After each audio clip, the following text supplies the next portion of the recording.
Hey everyone, welcome back to the channel. Today, we are retackling a super important topic that many of you have asked about, rights property. Have you ever heard of someone buying a property with rights only? What does that even mean? And is it a safe investment? Let's break it down in the next 3 minutes.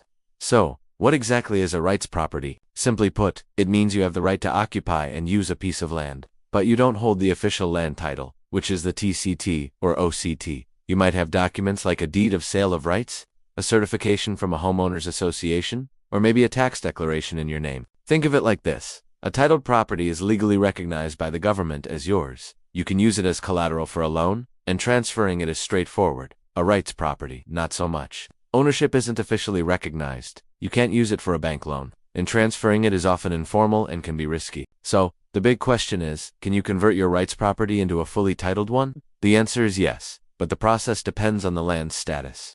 Let's look at 3 common scenarios. First, if the land is public or government-owned, you'll need to apply for a free patent or land titling through the Department of Environment and Natural Resources, or D. You'll need a survey plan from a licensed geodetic engineer, an affidavit of ownership, your tax declarations, and a barangay certification confirming you're the occupant.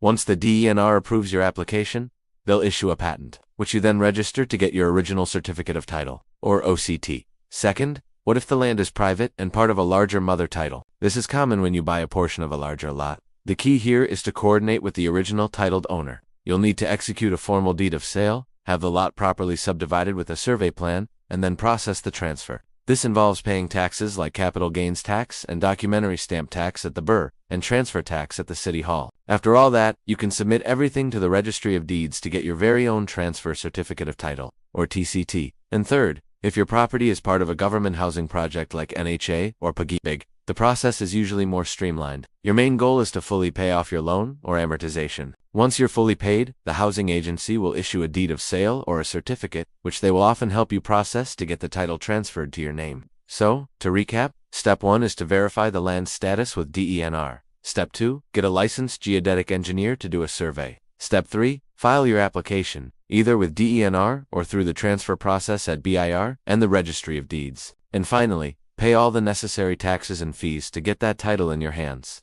Always remember to check if the land is classified as alienable and disposable, and keep your real property tax payments up to date. Dealing with rights property can be tricky, but with the right knowledge, you can secure your investment and finally get that title. I hope this video cleared things up for you. If you found this helpful, please hit that like button, subscribe, and ring the bell so you don't miss our next video. Thanks for watching, and see you in the next one.